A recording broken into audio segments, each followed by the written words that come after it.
So they didn't even want it to be like a parody. They wanted you to actually Yeah, they fill in, wanted me basically. in the chair on Fox and Friends talking about this cross promotion between Embassy Suites and The Apprentice. So I did that, and they said, "Stay, stay, stay." So I ended up doing like 3 segments because they could tell I was into it. I was improvising. I was doing the voice, and it was a blast. It was a blast. So that was the second time, and then there was a third time I had to do a voiceover for something. Yeah, and it's crazy because we talked about Travis Chappell a little bit earlier, Yes, right? Travis is And amazing. Dinner Party and everything that he's got going on. You were talking a little bit about how he's got like a little bit of Christopher Walken in him. When you were like discovering the voice, the impression. Well, when Trump announced, what I like to do is I believe in Kazan. You're familiar with Kazan? Kazan.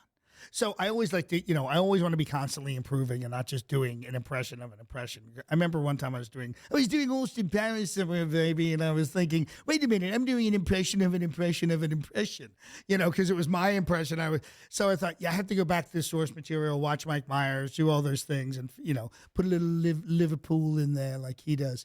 And I thought, Trump's announced things are going to take off. Let me go retool this. Let me really make sure I'm doing this right. Mm-hmm. And one of the things was, I started notating voices. Where is he from? He's from Queens.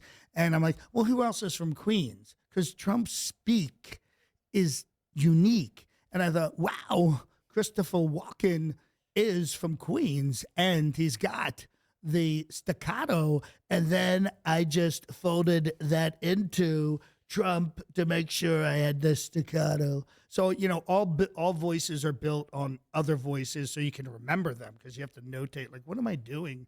And Trump's very complex because it's that throat placement. It's the nasal placement because you and I are from the same part of the world. Yep. So we have this, it's called a hard onset. So when we speak, the front of the word is always out first.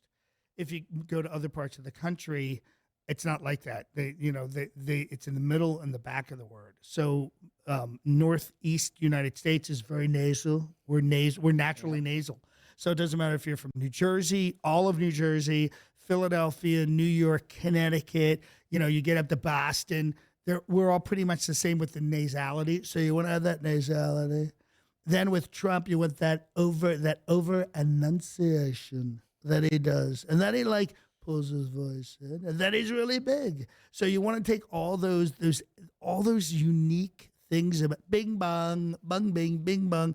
You want to have all those elements in there. I don't want to just do like a one-dimensional any voice that I do. I don't want it just to be those things that you hear because that's when it's just an impression. Mm-hmm. I want to.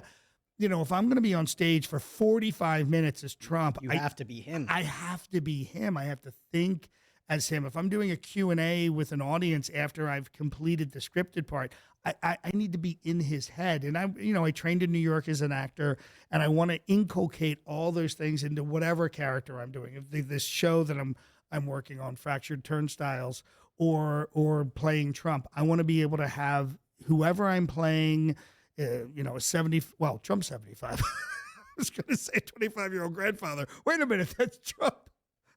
But whatever those elements, I want that built in so I can just be the character and not have to think about it, do the performance, but be able to know the character so well. Like yourself, you know how you're going to react to something, So to be able to handle it that way, that means a lot to me. And that, I did 12 appearances on Today in Australia.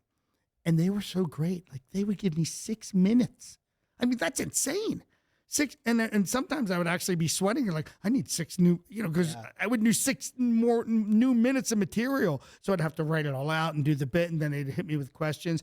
And you're on a weird delay because they're on the other side of the world. So you want to fill the time, and you just want to be able to do this. So it's not that you're on autopilot, but it's so natural and it comes to you naturally.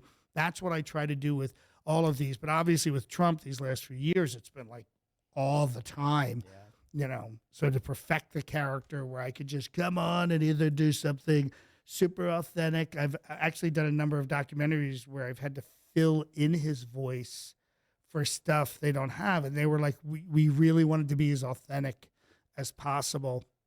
And I'll go back and, he speaks the way he speaks, but I don't want to do it to the point where it's like comedic. So it's like bring the tone down a little bit so it really sounds like him. And when they drop this in a scene, you're gonna think it's him. Mhm. You know, Oh yeah, because since 2016, like that's when it took off for you, but that's when so many other everybody impersonators came jumped. out, right? Everybody jumped. And to on your board. point, like it's just they're just finding the funny things, that they see Right, on I Fox hear some News. people do Trump like that. I'm not a Trump and everything. I understand what they're doing. Yeah. They're just zeroing in on one thing. It's more of a caricature, but I want to be able to play him. And, that's why I have the wigs and the makeup and the contacts. I wish I had your eyes, to play him right. And I'll buy the real Trump suits and the real Trump ties and the real, the really nice shirts and the elevator shoes since I'm only 5'8", but when I'm on stage, you can't tell, so I want to do all those things. And that's the acting part of it. Do everything you can to not pull the audience out of this, this suspension of disbelief, and that's any theater. Mm-hmm. That's any theater. You want to like minimize all those things. Here's the thing. Wait a minute, we're not in Antarctica in a hut. You want to make it as believable as possible.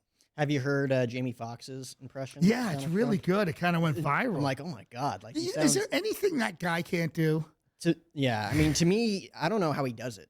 He's the most talented man in the universe. Yeah, in my opinion, when it comes to singing, rapping, comedy, acting, piano playing. Yeah, the guy is businessman.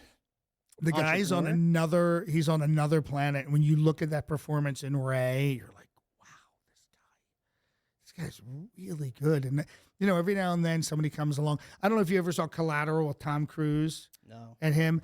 He's just playing. He's playing older. He's probably playing 20 years older than he actually is. And there's not 1 second where you doubt it. There's not 1 second where you doubt that he doesn't have a lot of self-confidence. Probably the most confident man on earth. And I'm not talking about Tom Cruise. I'm talking about Jamie Foxx. So confident, but his performance, and it's a lot of close-ups because they're in a cab. It's all in his face. It's all in his face, and it's so good. And it's like one of these guys who are like, put out another movie, man. Mm-hmm. Like, do something because you're so good. Like,